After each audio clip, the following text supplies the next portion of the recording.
नमस्कार, मैं मनमोहन मिश्र। गली गली में शोर है, नरेंद्र मोदी चोर है। मेरे दोस्त, ये नारा मेरा नहीं है और ये नारा मैं ये YouTube के प्लेटफॉर्म पे लगा रहा हूं, ऐसा भी मत समझिए। ये तो मैं आपको बता रहा हूं, आप सोशल मीडिया से अच्छी तरह इसको सुन चुके होंगे। ये नारा संजय सिंह ने संसद में लगाया, तो बात आज इसकी भी करेंगे, क्यों और कैसे। इसके बाद एक देश एक चुनाव की बात करेंगे। एक देश एक चुनाव का सगुफा संसद में, यानी एक देश एक चुनाव का बिल संसद में पेश हो गया। अब सवाल यह है कि यह सचमुच बिल पास करवाने के लिए, पास करवा करके अगला चुनाव एक देश एक चुनाव के रूप में परिवर्तित करने के लिए, या फिर एक मास्टरमाइंड गेम है अडानी को बचाने के लिए, यह दूसरा मुद्दा होगा जिस पर मैं प्रकाश डालूंगा। तीसरी बात, नरेंद्र मोदी का वो भाषण, वो शपथ, वो कस्में वादे जिसे नरेंद्र मोदी संसद में खाए कि बहुत सी कस्में खाए, सब पर बात नहीं की जा सकती, समय आपके पास नहीं, हमारे पास नहीं। लेकिन यह है कि एक कसम के बारे में तो बात की जा सकती है और आज उस कसम के बारे में बात करेंगे। नरेंद्र मोदी ने संसद में कसम खाई कि भ्रष्टाचार पर हम जीरो टॉलरेंस रखेंगे, यानी बर्दाश्त नहीं करेंगे। तो मेरे दोस्त, आज बात की शुरुआत इसी से कर लेते हैं, तीसरे पॉइंट से, फिर पहले पॉइंट, दूसरे और पहले पॉइंट पर चलेंगे, क्योंकि एक दिन पहले की घटना है जब यह दुर्घटना है, जब नरेंद्र मोदी ने संसद में यह बात कही, शायद कल या परसों, जो भी हो, शनिवार को कही थी, 2-3 दिन हो गया। तो मेरे दोस्त, ये बात तो ऐसे ही, और ये सगुफा, ये जुमला भी संजय सिंह का ही है जिसे मैं नरेंद्र मोदी के लिए इस्तेमाल कर रहा हूं। भ्रष्टाचार पर बोलते हुए नरेंद्र मोदी ऐसे ही लगते हैं, उन्होंने भारतीय जनता पार्टी के लिए कहा, लेकिन मैं नरेंद्र मोदी के लिए कह रहा हूं, क्योंकि नरेंद्र मोदी मतलब भारतीय जनता पार्टी, भारतीय जनता पार्टी मतलब नरेंद्र मोदी। तो भ्रष्टाचार पर बोलते हुए नरेंद्र मोदी ऐसे ही लगते हैं जैसे ओसामा बिन लादेन अहिंसा पर व्याख्यान दे रहा हो। यह संजय सिंह का कमेंट था भारतीय जनता पार्टी के लिए, और एकदम से सटीक और सही बात। नरेंद्र मोदी जब यह बात कहते हैं, पहली बात तो नरेंद्र मोदी के कसम की। नरेंद्र मोदी कसम खाने के लिए कसम खाते हैं, उसे निभाने के लिए नहीं। और अगर उन्हें कसम ही निभाना होता तो अपनी पत्नी के साथ शादी करते समय, 7 फेरे लेते समय 7 कसमें खाई थी, जब उसको नहीं निभाया, बिना किसी आग्रह के, माता पिता के प्रति एक बेटे का जो कर्तव्य होता है वो बिना कसम के निभाना पड़ता है। जब उस कसम और उस जिम्मेदारी को नहीं निभाया, खुद भीख मांग करके खाया। देश से खाई हुई कसम, नरेंद्र मोदी ने देश से कसम खाई थी, देश नहीं बिकने दूंगा। आज देश का चप्पा चप्पा बिक चुका है, और वो भी अडानी को अकेले, यानी नरेंद्र मोदी खुद खरीदे। मोडानी मतलब आप समझ सकते हैं। दूसरी और बातें, 15 लाख दे दूंगा, 15-20 लाख यूं ही दे दूंगा, 100 स्मार्ट सिटी बनाऊंगा, 2 करोड़ रोजगार दूंगा, महंगाई खत्म कर दूंगा, नारी सुरक्षा पर को सबल बनाऊंगा, न जाने कितनी ऐसी कस्में नरेंद्र मोदी ने देश से खाई, नहीं निभाई, यानी खाने के लिए कसम खाई। चलिए, अब उनके कस्मों पर अगर हम बात करेंगे तो शायद 4-6 घंटे का वीडियो तो बन ही सकता है, लेकिन उस पर नहीं जाते हैं, भ्रष्टाचार की ही कर लेते हैं। नरेंद्र मोदी ने जीरो टॉलरेंस की बात की भ्रष्टाचार पर। मैं संजय सिंह के इस जो बात उन्होंने कही कि ओसामा बिन लादेन अहिंसा पर व्याख्यान दे रहा जैसा नरेंद्र मोदी का भ्रष्टाचार पर बोलना है, सिर्फ इतना ही नहीं मेरे दोस्त, नरेंद्र मोदी भ्रष्टाचार पर जीरो टॉलरेंस की बात करते हैं, यानी वो किसी को बर्दाश्त नहीं करेंगे, ऐसा वो कहते हैं। और दुनिया का सबसे बड़ा अगर कोई भ्रष्टाचारी है तो खुद नरेंद्र मोदी हैं। नरेंद्र मोदी से बड़ा भ्रष्टाचारी तो कोई हो ही नहीं सकता पूरी दुनिया में, मैं कह रहा हूं। उनके सामने, उनके भ्रष्टाचार के सामने जो लोग उदाहरण देते हैं कि हेमंत बिस्वा शर्मा हुए या शिंदे हुए या अजित पवार हुए या न जाने ऐसे, मतलब सैकड़ों नाम आ जाएंगे आपके सामने जो अपना पाप धोने के लिए मोदी के साथ चले गए। न जाने कितने बलात्कारी, कुलदीप सिंह सेंगर, बृजभूषण शरण सिंह, चिन्मय आनंद, पता नहीं ऐसे ही कुछ नाम था, बाकी और तो आप जानते ही हैं, राम रहीम, ये सब भारतीय जनता पार्टी और नरेंद्र मोदी के समर्थक बने हुए हैं, उनकी सत्ता में, उनकी सरकार में हैं, सिर्फ इसलिए कि वो बच नहीं सकते थे तो भ्रष्टाचार से बचने के लिए उनके पास चले गए। भारत में अब कोई भ्रष्टाचारी नहीं बचा है मेरे दोस्त। जितने भ्रष्टाचारी थे वो सब नरेंद्र मोदी के साथ खड़े हैं, नरेंद्र मोदी की पार्टी में हैं, नरेंद्र मोदी के मंत्रालय में हैं, नरेंद्र मोदी के उप मुख्यमंत्री, मुख्यमंत्री वगैरह वगैरह वगैरह हैं। अब ऐसे हालात में अगर नरेंद्र मोदी ये कहेंगे जीरो टॉलरेंस की बात भ्रष्टाचार पर, और अगर ये इशारा उनका उन लोगों की तरफ है जो भ्रष्टाचार करते हैं या किए हैं, अगर किए हैं तो उनके पास ही हैं, उनकी पार्टी में हैं, तो जीरो टॉलरेंस की बात वहीं खत्म हो जाती। लेकिन मैं ये कहना ही नहीं चाहता, क्योंकि हेमंत बिस्वा शर्मा, अजित पवार या ऐसे जितने लोगों को भारतीय जनता पार्टी और नरेंद्र मोदी पानी पी पी कर गाली दे रहे थे, जेल भिजवा रहे थे, चक्की पिसिंग पिसिंग की बात कर रहे थे, इन सारे पापियों, दुराचारियों, भ्रष्टाचारियों, बलात्कारियों, जितने भी देशद्रोही हैं, इन सारे पापों को मिलाकर जो पाप होता है, जो भ्रष्टाचार होता है, उससे 100 गुना भ्रष्टाचारी तो खुद अकेले नरेंद्र मोदी हैं। फिर वो दूसरे को जीरो टॉलरेंस की बात कैसे कर सकते हैं? अब आपका सवाल होगा कि नरेंद्र मोदी ने क्या किया भ्रष्टाचार में, तो सुनिए मेरे दोस्त, 15-20 लाख आपको यूं ही देने की बात जो किए थे, वो ब्लैक मनी को, मतलब काले धन को राष्ट्रीय संपत्ति घोषित करके सरकारी तरीके से, प्रशासनिक तरीके से, संसदीय तरीके से संसद में काले धन को राष्ट्रीय संपत्ति घोषित करने का बिल लाते, पास करवाते, तो दुनिया में कहीं भी अगर काला धन होता तो भारत को देना पड़ता, भारत के पास आता, भारत के सरकार के पास आता।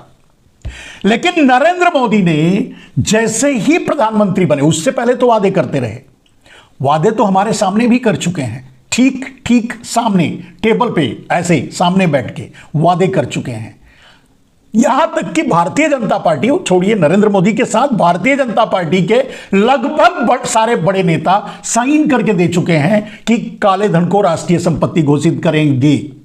एक ही पॉइंट की बात करते हैं। लेकिन नरेंद्र मोदी जैसे ही प्रधानमंत्री बने, जैसे ही प्रधानमंत्री बने, उन्होंने 25 तारीख को शपथ लिया, 27 तारीख को काले धन पर एसआईटी का गठन किया और उसे सुप्रीम कोर्ट के डेस्क में डालकर तोप दिया।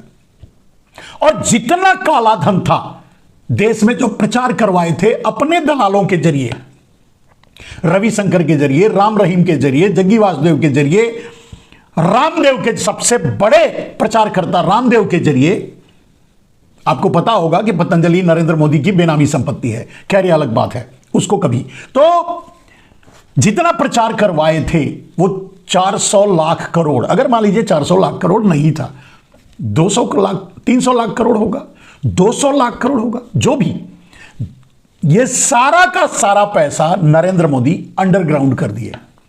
काले धन को राष्ट्रीय संपत्ति घोषित संसद में करते, करवाते, बिल लाते, तो आप समझ सकते हैं कि उस बिल का विरोध, काले धन को राष्ट्रीय संपत्ति घोषित करने के बिल का विरोध तो संसद की दीवार भी नहीं करती, पत्थर भी नहीं करती, क्यों नहीं करते? क्योंकि जो विरोध करता वो चोर माना जाता। लेकिन नरेंद्र मोदी ने उस बिल को लाने की ही कोशिश नहीं की, उसको पास करवाने की कोशिश नहीं की। अगर संसद में ये पास होता तो वो सारा पैसा देश के पास, सरकार के पास आता। लेकिन नरेंद्र मोदी ने के मन में भ्रष्टाचार, लालच जाग गया। पहुंचने के बाद उस कुर्सी पर अपने वादे से मुकर गए, धोखा दे दिया देश को, हमको, हमारे जैसे लोगों को, सारे भारत स्वाभिमानियों को, रामदेव को, सबको धोखा दिया। लेकिन वो सभी दलाल हैं, वो सभी स्टेट एजेंट हैं, वो सारा पैसा नरेंद्र मोदी का है। जैसे पतंजलि, तो रामदेव कुछ बोल नहीं सकते थे, हम क्यों? हम तो बोल सकते थे, भारत स्वाभिमानी बोल सकते थे। भारत स्वाभिमानियों ने बोलना शुरू किया इस बात पर, बहुत से चुप हो गए। लेकिन बात तो यही सच है कि नरेंद्र मोदी ने 400 लाख, 300 लाख, 200 लाख करोड़ जो भी था काला धन, वो अंडरग्राउंड कर दिया, उसमें से हिस्सेदारी ले ली। और उस हिस्सेदारी में मिला 150-200 लाख करोड़ जो था, उसे नीरव मोदी, मेहुल चौकसी, ललित मोदी और न जाने कितने मोदी और न जाने कितने शाह, पारेख, मेहता, किन किन को गुजरात से उन्होंने माइग्रेट करवाया। ये सब भागे नहीं है, नरेंद्र मोदी के प्लान का हिस्सा हैं, ब्लैक मनी हैंडल करने के लिए। इनको नरेंद्र मोदी के आने के बाद ही सब क्यों भागे? चाहते तो यहां रह सकते थे ताव से, कोई कुछ नहीं कर पाता। नरेंद्र मोदी के हाथ में सत्ता थी। ये भगाए नहीं, भागे नहीं, भगाए नहीं, ये गए हैं। इनको भेजा गया है ब्लैक मनी हैंडल करने के लिए, फॉल्स कंपनियां बनाने के लिए, सेल्स कंपनियां बनाने के लिए, फ्रॉड कंपनियां बनाने के लिए, जिन कंपनियों में सिर्फ वो पैसे डाले गए हैं डबल टैक्सेशन ट्रीटी के देशों में तैयार करके, और उन्हीं देशों से, उन्हीं कंपनियों के जरिए अडानी के खातों में पैसे आ रहे हैं। यानी अडानी के शेयर उन्हीं पैसे से खरीदे जा रहे हैं, यानी अडानी को वो पैसे दिए जा रहे हैं, यानी भारत में वो पैसे इंसर्ट करवाए जा रहे हैं, लाए जा रहे हैं। और उसी पैसे से अडानी को दूसरे तीसरे नंबर का धनी बनाया जा रहा है। देश की संपत्ति, पूरे देश की संपत्ति, चाहे कोयला हो, बिजली हो, पानी हो, पोर्ट हो, एयरपोर्ट हो, जितनी भी संपत्ति है सब देश की, पीएसयूज हों, सरकारी कंपनियां हों, सब कुछ अडानी को डायरेक्ट, इनडायरेक्ट, जबरदस्ती, गन पॉइंट पर ईडी के जरिए, सीबीआई के जरिए ब्लैकमेल करके सब अडानी के हवाले किया जा रहा है। और उन्हीं पैसों का इस्तेमाल करके इतनी भयानक भ्रष्टाचारी रिपोर्ट, भ्रष्टाचार का खुलासा होने के बाद भी अडानी की कंपनियां शेयर मार्केट में टिकी हुई हैं, क्योंकि खरीद भी अडानी रहे हैं और बेच भी अडानी रहे हैं वो। और उसे खरीदने के लिए पैसा नरेंद्र मोदी का छुपाया हुआ वो ब्लैक मनी है जो काले धन के काला धन था, और भारत में आता तो देश की उन्नति होती अगर सरकार के पास आता, जो नहीं आया। अब आप अंदाजा लगाइए मेरे दोस्त कि इतना बड़ा भ्रष्टाचार पूरी दुनिया में किसी ने किया है, तो नरेंद्र मोदी से बड़ा भ्रष्टाचारी तो कोई हो ही नहीं सकता। और वो आदमी, बेशर्मी देखिए, वो आदमी संसद में खड़ा होकर के कहता है कि मैं भ्रष्टाचार पर जीरो टॉलरेंस करता हूं। अगर नरेंद्र मोदी भ्रष्टाचार के विरोधी हैं और जीरो टॉलरेंस करते हैं, तो पहले उन्हें सरेंडर करना चाहिए, सारे वो हिसाब देने चाहिए, काला धन कहां गया। अब काला धन किसके पास है? नीरव मोदी, मेहुल चौकसी, ललित मोदी और जितने विनोद अडानी और न जाने कितने अडानी हैं वहां, इल्ले पिल्ले गिल्ले, सब के पास उस काले धन का कितना कितना हिस्सा है। और जो भारत में फॉल्स कंपनियों के द्वारा, सेल्स कंपनियों के द्वारा भारत में पैसा ला करके अडानी के शेयरों में लगाया जा रहा है, अडानी की कंपनियों में लगाया जा रहा है, वो पैसा काला धन नहीं तो क्या है। और नरेंद्र मोदी को आज संसद में ये खुद को जीरो टॉलरेंस की बात भ्रष्टाचार पर करने से पहले ये बताना चाहिए था कि वो काला धन, जिसके लिए चुनाव में वो प्रधानमंत्री बने थे मात्र एक मुद्दे पर, जुमले, और अगर सबसे बड़ा कोई कारण था नरेंद्र मोदी को चुनने का लोगों में, लोग भ्रम में आ गए, लोग लालच में आ गए, लोगों ने सोचा कि अगर ऐसा हुआ तो बहुत कुछ होगा क्योंकि उनके दलालों ने प्रचार किया था कि 200 करोड़ तो हर गांव को मिल जाएंगे, 200 करोड़, 30-35 रुपए में पेट्रोल मिलेगा, डीजल मिलेगा, गैस का दाम 200 रुपए में हो जाएगा। इस तरह के जो भ्रम फैलाए गए थे, जो बातें कही गई थी, वो भ्रम और बातें नहीं थी, वो सच थी। लेकिन नरेंद्र मोदी की नीयत भ्रष्ट हो गई, नरेंद्र मोदी भ्रष्टाचारी हो गए, इसके लिए वो पैसा भारत नहीं आया। अगर वो पैसा काला धन भारत आता सरकारी तंत्र के जरिए सरकार के पास, तो भारत दुनिया का नंबर 1 देश बन चुका होता।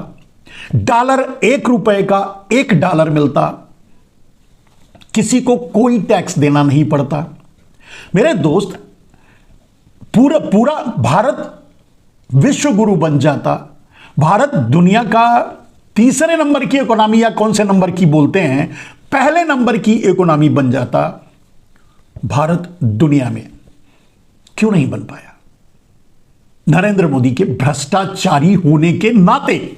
और वो नरेंद्र मोदी, वो भ्रष्ट नरेंद्र मोदी संसद में खड़े होकर बेशर्मी से ये झूठ बोलते हैं कि मैं भ्रष्टाचार पर 0 टॉलरेंस रखूंगा।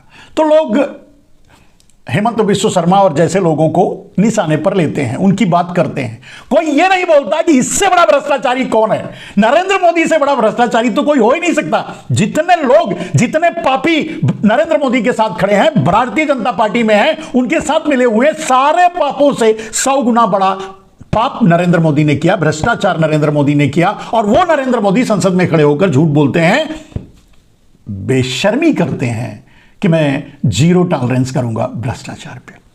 मेरे दोस्त, सबसे बड़ा उदाहरण, अभी भी लोग भ्रम में हैं कि लोगों को ईडी, सीबीआई और आईटी के जरिए धमका करके उनकी कंपनियां छीनी गई, ये तो सच है। लेकिन लोगों ने इलेक्टोरल बॉन्ड में पैसे जो दिए भारतीय जनता पार्टी के खाते में, वो उनके पैसे नहीं थे। नरेंद्र मोदी ने उन्हीं फॉल्स कंपनियों के द्वारा भारत में जो पैसे इंसर्ट करके लाए, जिन्होंने भी इलेक्टोरल बॉन्ड के जरिए नरेंद्र मोदी को पैसा दिया है, भारतीय जनता पार्टी के खाते में पैसा डाला है, इलेक्टोरल बॉन्ड दिया है, वो सब का सब वो ब्लैक मनी है जिसे नरेंद्र मोदी ने खुद ही दिया और इलेक्टोरल बॉन्ड बनवा करके अपने भारतीय जनता पार्टी के खाते में लिया। It's a fact, it's a true. और जिस दिन नरेंद्र मोदी प्रधानमंत्री की गद्दी से उतरेंगे, इसकी जांच होगी, दूध का दूध, पानी का पानी होगा और नरेंद्र मोदी जेल में होंगे।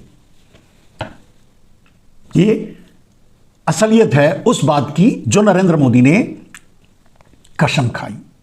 वो कसम खा ही सकते हैं, बाकी और तो कुछ कर नहीं सकते, ये आप भी जानते हैं। दोस्तों, अब आ जाते हैं उस पॉइंट पर जिसमें नरेंद्र मोदी ने एक देश एक चुनाव का बिल संसद में रख दिया। यह बिल सिर्फ इसलिए है कि अडानी के पापों से, अडानी को कैसे बचाया जाए और अडानी के पापों से देश का ध्यान कैसे बांटा जाए। अब आप कहेंगे ये बिल तो पहले से भी कहा जाता रहा है कि पेश करेंगे, पास करवाएंगे। वही बात, नरेंद्र मोदी इसी तरह के सगुफे तैयार रखते हैं। जब उन अडानी के ऊपर कोई आरोप लगता है और लोग घेर लेते हैं अडानी को, तो संसद में कुछ न कुछ इसी तरह से सगुफे लेके आते हैं। आपको याद होगा, इसी अडानी के मुद्दे पर जब बहुत गर्मा गर्म बात चल रही थी संसद में, तब नरेंद्र मोदी महिला बिल लेके आए थे, वो भी 10-20 साल बाद से लागू होने वाला, यानी उनके कार्यकाल में नहीं। खैर, इसी तरह का जैसे संसद, क्या नरेंद्र मोदी कल का कल एक देश एक इलेक्शन का संसद में बिल पेश कर दिया, पास हो जाएगा और अगला चुनाव होगा, या पहले ही मध्यावधि चुनाव नरेंद्र मोदी करवा देंगे संसद से और पूरे देश का चुनाव? ऐसा आप समझते हैं? अगर मानते हैं तो मैं नहीं समझता कि आप क्या सोचते हैं, नरेंद्र मोदी के बारे में कितना जानते हैं। मैं समझता हूं कि मैं बहुत नरेंद्र मोदी के बारे में जानता हूं, बहुत लोग जानते हैं, मैं भी नरेंद्र मोदी को बहुत कुछ जानता हूं। नरेंद्र मोदी जितना जमीन के ऊपर है, जितना जमीन के अंदर है, सब जानता हूं। उनमें से ये भी एक बात है कि नरेंद्र मोदी ये बिल अडानी को बचाने के लिए, अडानी से ध्यान भटकाने के लिए ही सिर्फ संसद में लाए हैं। पहली बात, ये बिल पास नहीं होगा। दूसरी बात, पास होगा तो नरेंद्र मोदी इसे इंप्लीमेंटेशन के लिए 2047 का टाइम देंगे। तब वैसे नरेंद्र मोदी नॉन बायोलॉजिकल हैं, तब तक सत्ता में नरेंद्र मोदी ही बने रहेंगे। और नरेंद्र मोदी 2047 के बाद, जब 2047 के बाद जो चुनाव आएगा, उस चुनाव में एक देश एक चुनाव को इंप्लीमेंट करेंगे। यानी नरेंद्र मोदी की साजिश, मास्टरमाइंडिटी या मोटस ऑपरेंडिस जो समझता है, जिसे पता है कि नरेंद्र मोदी अपराध को किस तरह से करते हैं, अपराधियों को किस तरह से बचाते हैं, या अडानी के लिए वो क्या कर सकते हैं। संसद में जीरो भ्रष्टाचार का जुमला भी नरेंद्र मोदी ने अपना मजाक उड़ाने के लिए इसीलिए आगे रखा कि लोगों का ध्यान अडानी से भटक जाएगा। नरेंद्र मोदी जानबूझकर कभी कभी मूर्खतापूर्ण बातें, झूठ या सगुफे या जुमले इसलिए छोड़ते हैं कि अडानी की तरफ से लोगों का ध्यान हटा रहे। समझ गए आप इसी पर। अब आज इसी की बात हो रही है कि एक देश एक चुनाव की बात संसद में हुई और बाहर भी हो रही है। मेरे दोस्त, जस्ट ये स्टंट है नरेंद्र मोदी का, इस पर कुछ नहीं करेंगे। नरेंद्र मोदी बिल पास करवा लेंगे तो भी इंप्लीमेंट नहीं करेंगे ये 2047 के बाद। यानी अपने लिए तो कम से कम ये नियम वो नहीं लागू करेंगे। सवाल इससे हटके सीधी सी बात कि सिर्फ लोगों का ध्यान हट जाए अडानी से। लेकिन अगर नरेंद्र मोदी कहते हैं कि हम एक देश एक चुनाव लाकर देश का भला करेंगे, ये करेंगे, वो करेंगे, दुनिया भर के जुमले जितने भी छोड़ते हैं, सारे जुमलों को पंचर करने के लिए विपक्ष को दो बातें रखनी चाहिए। ठीक है, हम आज से मानते हैं, एक देश एक चुनाव, संसद भंग करो, राष्ट्रपति शासन लागू करो, बैलेट पेपर पे चुनाव करवाओ, सुप्रीम कोर्ट की अध्यक्षता में चुनाव हो, सुप्रीम कोर्ट की निगरानी में चुनाव हो, चुनाव आयोग की निगरानी में चुनाव ना हो। ये तीन शर्तें नरेंद्र मोदी मानते हैं तो कल का कल संसद भंग करके चुनाव करवा सकते हैं। हिम्मत है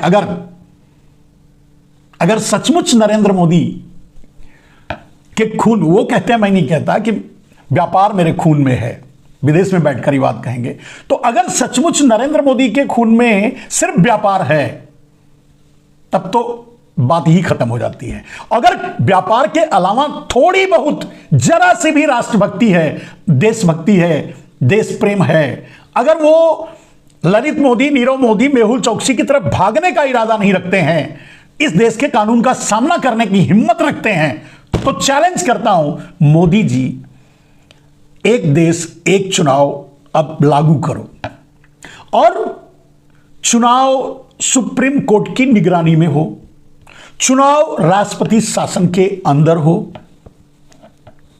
और चुनाव बैलेट पेपर से हो। ये तीन शर्त, तीन बातें लागू कर दीजिए। कल से पूरे देश की सारी विधानसभाएं और लोकसभा भंग कीजिए और चुनाव करवा लीजिए। दूध का दूध, पानी का पानी हो जाएगा। और अंतिम बात, संजय सिंह से यह नारा लगवाया गया जबरदस्ती, फोर्स करके, कि गली गली में शोर है, नरेंद्र मोदी चोर है। क्योंकि संसद में ही भारतीय जनता पार्टी के, शायद उनके कार्यकर्ताओं द्वारा अरविंद केजरीवाल को चोर कहा जा रहा था, उकसाया जा रहा था, फोर्स किया जा रहा था, उन्हें इंटरप्ट किया जा रहा था, बोलने नहीं दिया जा रहा था। लेकिन संजय सिंह ने जो भी कहा संसद में, बिल्कुल ठीक और सही कहा।